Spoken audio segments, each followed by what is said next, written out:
नमस्कार विद्यार्थियों, ID classes में आपका स्वागत है। आप पढ़ रहे हैं क्लास 9th की विज्ञान।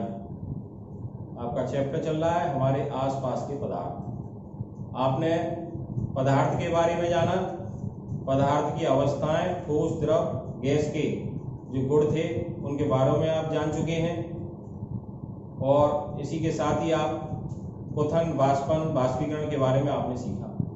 आज करते हैं अपने चैप्टर के अंत में जो प्रश्न दिए हैं उनको सॉल्व करते हैं। जिन छात्रों ने चैनल सब्सक्राइब नहीं किया है वो सब्सक्राइब अवश्य करें, बेल आइकन दबाएं। वीडियो पसंद आने पर लाइक अवश्य करें, अपने मित्रों को शेयर करें। आइए देखते हैं किताब के पीछे जो क्वेश्चन है उसको। देखिए अभ्यास प्रश्न दिया है क्वेश्चन नंबर 1। निम्नलिखित तापमानों को सेल्सियस इकाई में परिवर्तित करना है। केल्विन में दिया है तो आप ये ध्यान रखना चाहिए केल्विन में कैसे बदलते हैं, है ना। केल्विन में अगर आपको बदलना है, केल्विन को परमताप बोलते हैं, केल्विन में बदलना है तो डिग्री सेल्सियस प्लस 273 जो सेल्सियस दिया है, सेल्सियस में दिया है सेल्सियस प्लस 273 जोड़ देते हैं। अब सेल्सियस निकालना है तो केल्विन में से 273 घटा देंगे तो सेल्सियस आ जाएगा। ठीक है, तो ये आपको याद रहना चाहिए। तो क्वेश्चन देखेंगे पहले का ए। 300 केल्विन को सेल्सियस में बदलना है, सेल्सियस में, ठीक है ना। तो सेल्सियस में बदलेंगे, क्या करेंगे तो आप क्या करेंगे 300 माइनस 273 और ये घट के आ जाएगा बराबर 27। तो 27 डिग्री सेंटीग्रेड ये आंसर आ जाएगा। ऐसी बी है 573 केल्विन को सेल्सियस में बदलना है, को सेल्सियस में।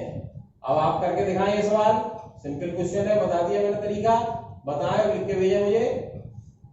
573 को सेल्सियस में तो क्या किया आप लोगों ने बताइए, 573 में से क्या कर दिया 273 घटा दिया, कितना बचा 300 डिग्री सेंटीग्रेड।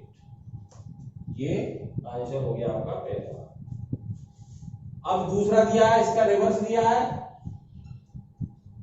अब डिग्री सेंटीग्रेड दिया है, केल्विन में बदलना है। 25 डिग्री सेंटीग्रेड को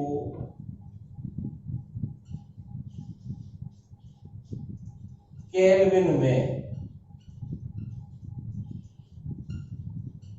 तो क्या करेंगे 25 प्लस 273 कितना आ जाएगा 298। ये केल्विन हो गया। ठीक है, बी पार्ट भी दिया है, ये ए पार्ट था। बी पार्ट कितने को बदलना है 373 डिग्री सेंटीग्रेड को केल्विन में, क्या करेंगे 373 प्लस 273 कितना आ जाएगा 3 और 3 6, 7 14 के 4, हासिल 1, 3 4 5 6, 646 केल्विन। ठीक है, तो ये बदलना आना चाहिए, सीधे सीधे सिंपल सूत्र है। 273 जोड़ना है, 273 घटाना।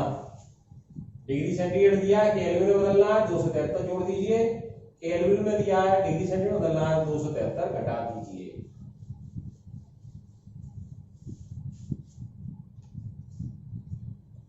अब देखिए क्वेश्चन नंबर 3। निम्नलिखित अवलोकनों के तो कारण लिखिए, कारण लिखना है। ये कह रहे हैं नेफ्थलीन को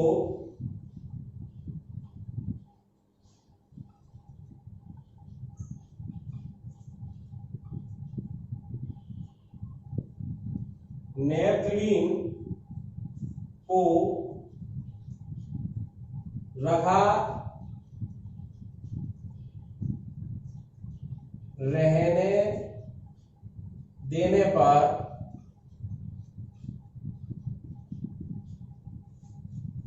यह समय के साथ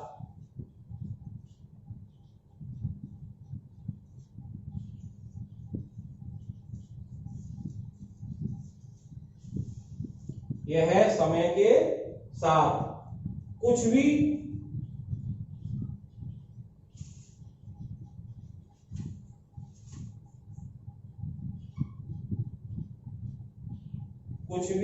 ठोस पदार्थ छोड़े बिना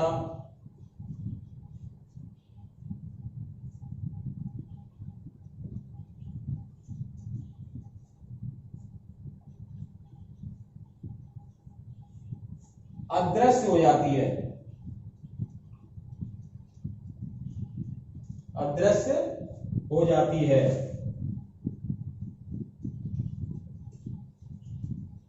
बताइए क्या कारण है? आप लोगों को जवाब देना है, सब कुछ बता चुका हूं मैं। क्या हो जाती है बताइए? ऐसा किसी कारण होता है? ऊर्ध्वपातज के कारण। किसके कारण? ऊर्ध्वपातज के कारण। नेपथलीन को रखा रहने देने पर यह समय के साथ कुछ भी ठोस पदार्थ छोड़े बिना अदृश्य हो जाती है। तो इसका ऊर्ध्वपातज के कारण।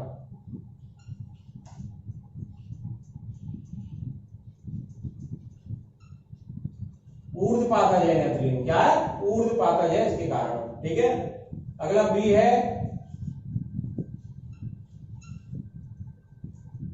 हमें इत्र की गंध बहुत दूर बैठे हुए भी पहुंच जाती है। हमें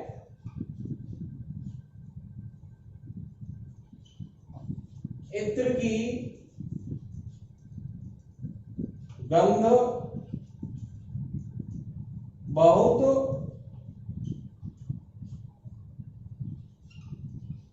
दूर बैठे हुए भी पहुंच जाती है।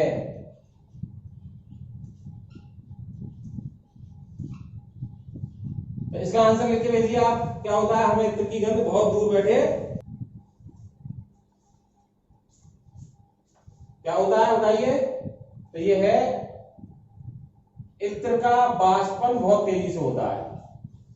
इत्र का बाष्पन बहुत तेजी से होता है।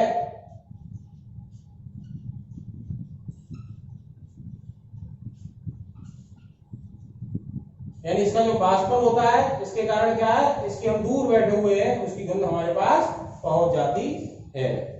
अगला क्वेश्चन देखेंगे।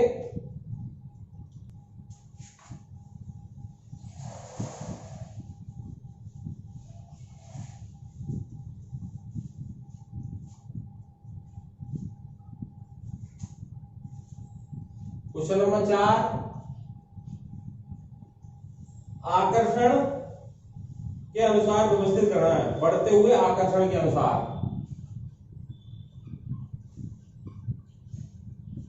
कुछ पॉइंट दिए 3, उसमें से देखना है सबसे ज्यादा आकर्षण किसमें है। बढ़ते हुए आकर्षण के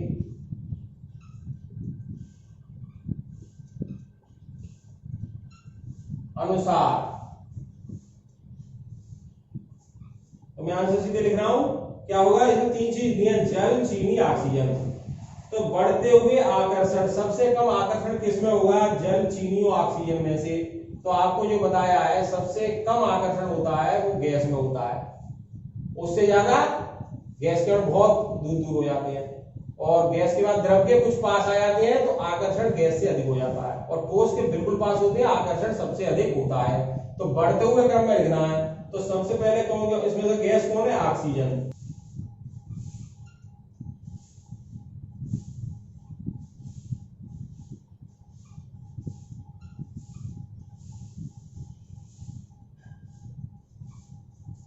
अब ऑक्सीजन के बाद, गैस के बाद क्या आ जाएगा? उससे अधिक किसमें होगा? द्रव में। अब द्रव की जगह क्या दिया उन्होंने? जल दिया। क्या दिया? जल। तो द्रव की जगह क्या लिख देंगे हम? जल। अब जल से अधिक किसमें होता है? ठोस में। ठोस में हमें क्या दे रखी है? चीनी। क्या दे रखी है? चीनी।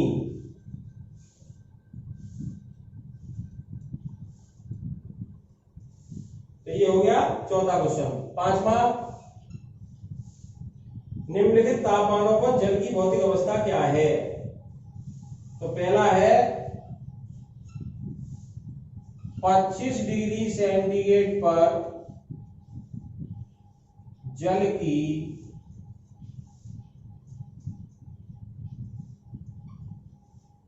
भौतिक अवस्था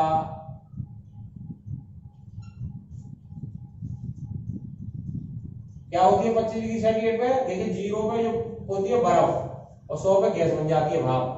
तो भौतिक अवस्था क्या रहती है? द्रव रहती है। क्या रहती है बच्चे? द्रव। अब भी है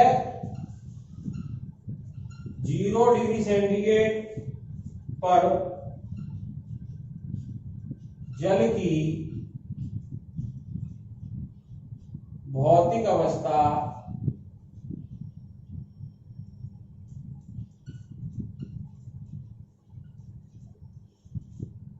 तो 0 डिग्री सेंटीग्रेड में क्या हो जाती है? बर्फ बन जाती है, यानी ठोस है।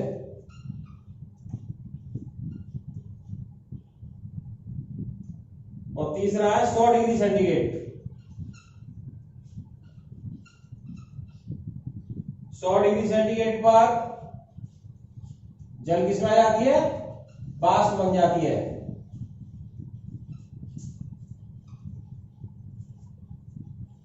भौतिक अवस्था यानी वाष्प बन जाती है। तो क्या बन जाती है? गैस का रूप हो जाती है, वाष्प का रूप। अब क्वेश्चन नंबर 6,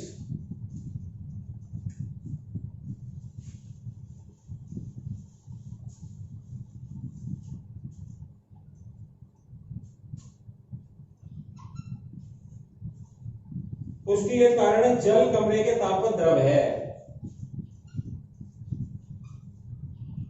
जल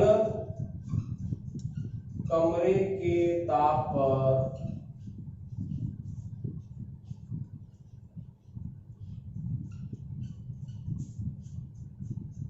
द्रव है।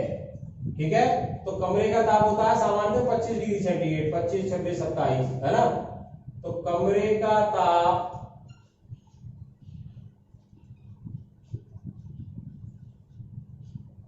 25 डिग्री सेंटीग्रेड सामान्यतः लेते हैं, है ना। 25, 26, 27, 28 रहता है, 25 डिग्री सेंटीग्रेड होता है। और आप अभी जानते हैं पिछले क्वेश्चन में भी क्या था? 0 डिग्री सेंटीग्रेड पर जल की भौतिक अवस्था बर्फ है और 100 डिग्री सेंटीग्रेड पर गैस है। 25 में क्या रहती है? द्रव रहता है ना। कमरे के ताप पर क्या होता है? द्रव रहता है। जल कमरे के ताप पर द्रव है, 25 डिग्री सेंटीग्रेड है होता है। अतः 25 डिग्री सेंटीग्रेड पर जल की भौतिक अवस्था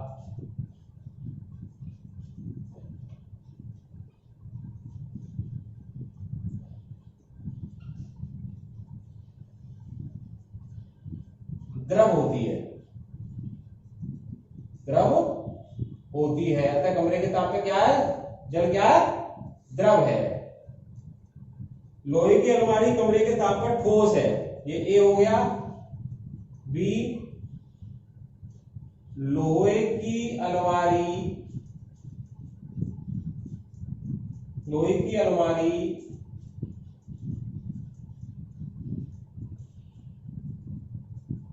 कमरे के ताप पर ठोस है। तो आप जानते हैं लोहे का गलनांक बहुत अधिक होता है, बहुत अधिक टेम्परेचर देना पड़ेगा तब गलेंगे। कमरे का ताप है केवल 25 डिग्री सेंटीग्रेड। ठीक है, तो लोहे का जो वाष्पीय अवस्था में लोहा है, तो लोहे का गलनांक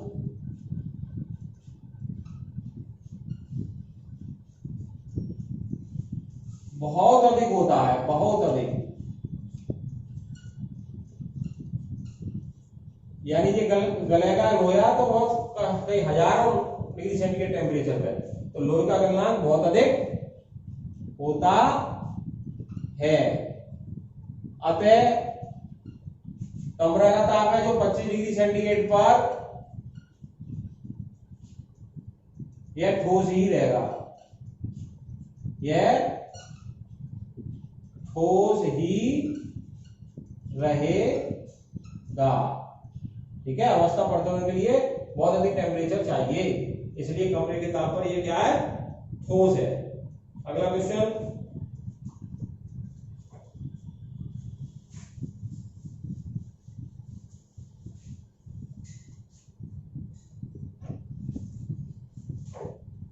क्वेश्चन 7, 273 केल्विन पर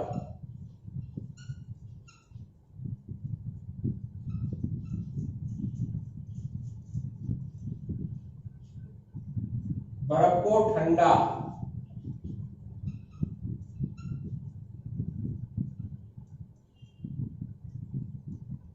करने पर तथा जल को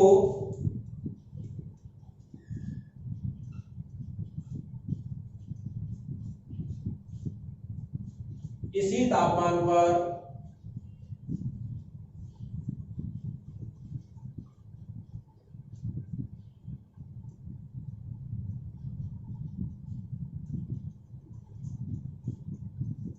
ठंडा करने पर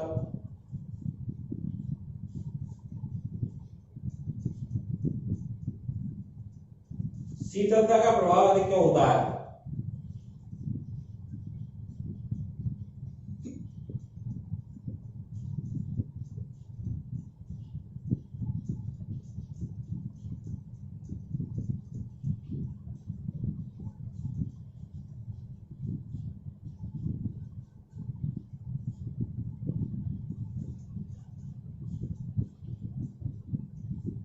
तो इसका आंसर क्या होगा, ध्यान दें। 273 केल्विन का मतलब 0 डिग्री सेंटीग्रेड, और 0 डिग्री सेंटीग्रेड पर बर्फ को ठंडा करें और जल को करें इसी तापमान पर। तो जब हम जल को करते हैं, जल को 0 डिग्री सेंटीग्रेड पर लाते हैं, है ना। अब यहां से, अब जल से बर्फ बनना अवस्था परिवर्तन कहते हैं। यहां एक गुप्त ऊष्मा काम करती है, जल से बर्फ बनना गुप्त ऊष्मा, है ना। या इसको कह सकते हैं जल की ये बर्फ की जो संघनन ऊष्मा है, यानी जल से बर्फ बनना। तो ये क्या होता है, इस संघनन ऊष्मा के कारण, यानी बर्फ की ऊष्मा जल की अपेक्षा अधिक है। यहाँ बर्फ की जो आपकी गुप्त ऊष्मा है, यहां एक गुप्त ऊष्मा कार्य करती है, तो बर्फ की संघनन ऊष्मा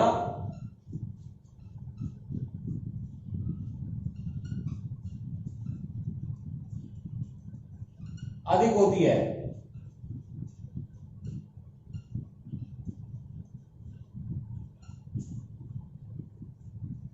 ना। अतः जो गुप्त ऊष्मा है 80 किलो कैलोरी की बात आती है, वो क्या होती है, अवस्था परिवर्तन करती है। तो अतः बर्फ अधिक ठंडी होती है ना। बर्फ अधिक शीतलता का अनुभव होता है, बर्फ से अधिक शीतलता का अनुभव होता है।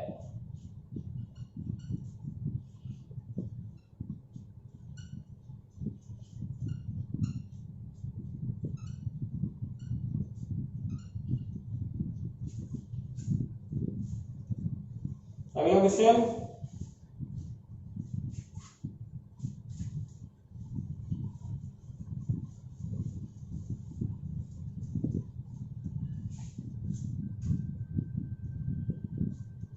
क्वेश्चन 8 है, उबलते हुए जल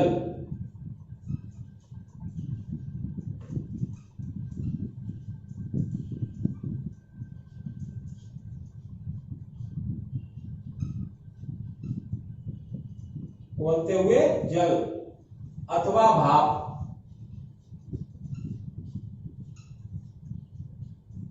दोनों से जलने में, क्या, उबलते हुए जल से है ना, या भाप से जलने में किसकी तीव्रता किसमें अधिक महसूस होती है? तीव्रता किसमें अधिक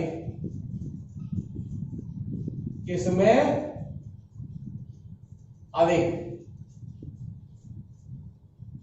तो आपके क्या हुआ, देखो जल की अपेक्षा भाप से जलने में तीव्रता अधिक होती है। क्या आंसर से भाप से जलने में तीव्रता अधिक होती है।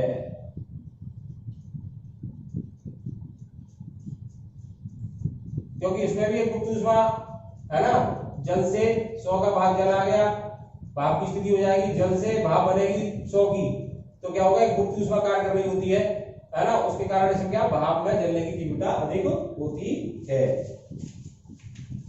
एक क्वेश्चन और देखिए इसका,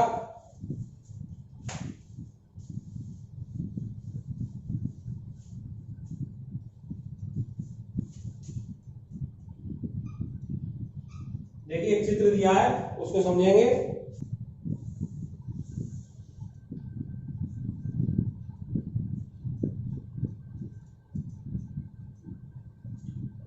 और यहां से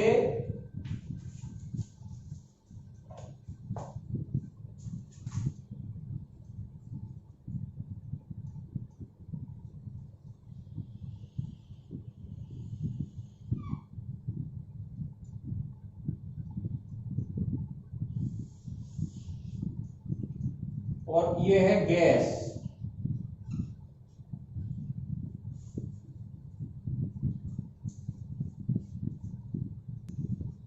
यहां से ये बन गया द्रव,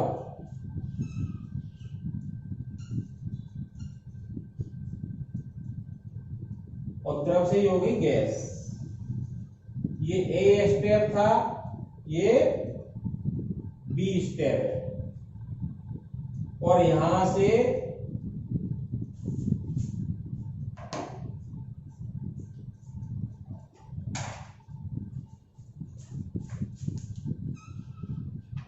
गैस से द्रव में आ गए, ये सी स्टेप हो गया, और द्रव से ठोस में आ गए, ये डी स्टेप हो गया। और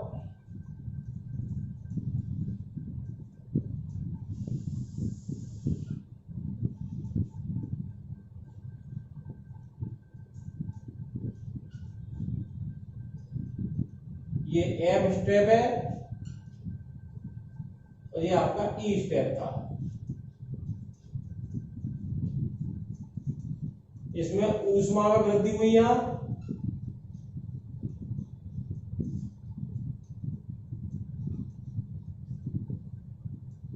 वृद्धि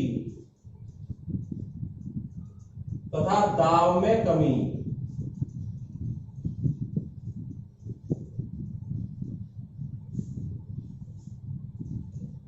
यहां ऊष्मा में कमी हुई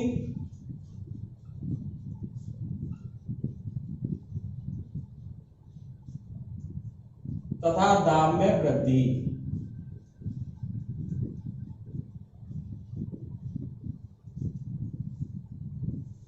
अब आपको ABCDEF की अवस्था परिवर्तन बतानी है। क्या बतानी है? ABCDEF की अवस्था परिवर्तन। तो देखिए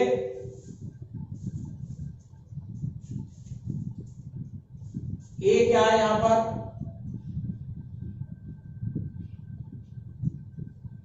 ए बी, इनके बारे में आपको लिखना है। ए था, बी था, सी था और डी, और ई है और एफ है। क्या क्या अवस्था परिवर्तन हुई इसके बारे में आप सोचिए, बताइए।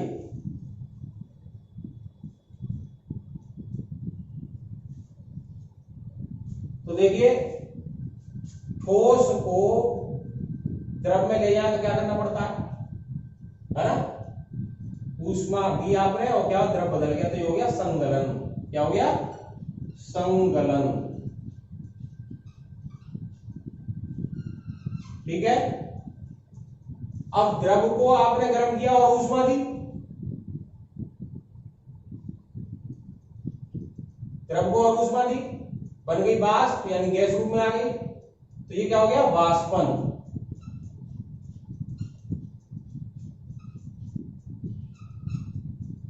अब गैस के रिवर्स चले, यानी गैस को ठंडा किया तो क्या बन गया द्रव, तो गैस को द्रव में बदलने क्या बोलते हैं संघनन।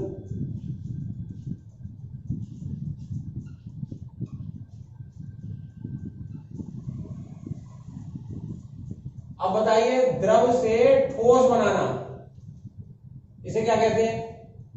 ए हो गया आपका संघनन, बी हो गया बाष्पन, सी हो गया संघनन, ठीक है।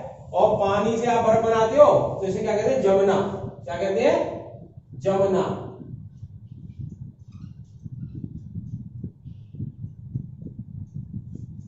अब एक स्थिति है कि ई जो है ठोस से सीधे गैस बिना द्रव में बदले, ठोस से गैस बदलना, ये क्या कहता है? ऊर्ध्वपातन।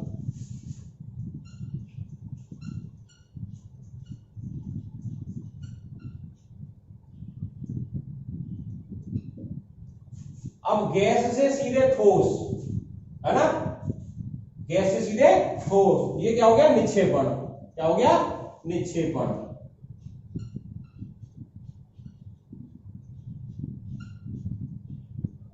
तो ये एबीसीडी की अवस्था परिवर्तन की संक्रिया पूछी थी, क्या क्या होते हैं? तो संघनन हो गया, बाष्पन, संघनन, जमना, ऊर्ध्वपातन और निक्षेपण। ये आपके किताब के क्वेश्चन थे।